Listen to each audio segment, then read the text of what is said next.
So hari tu kita beli motor ni memang kita taruh box yang siap tau. So, tapi apa masalah dia adalah dia punya ni, tengok sini.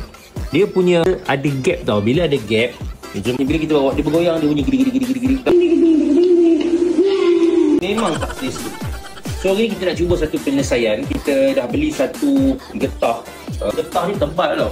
So kita potong dengan saiz yang kecil ni untuk kita sendal dekat bawah dia supaya dia lebih ketat. Okay. So kita potong saiz kecil-kecil macam ni. Tapi dia ada ketebalan dia lah. So kita nak cuba dulu. Letakkan di sini, di belakang ni, supaya dia akan menekan getah ni dan dia lebih ketat. Kita akan cuba masukkan box ni. So dia akan ketat. So dia akan tolak sikit tau. So kita kena tahan dia dengan ni. Dengan ni supaya dia masuk ke dalam.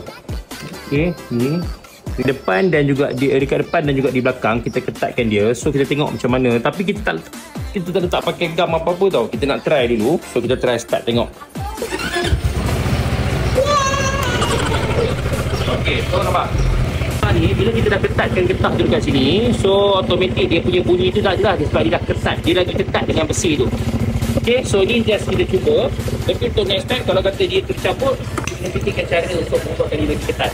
Right? So stay tuned.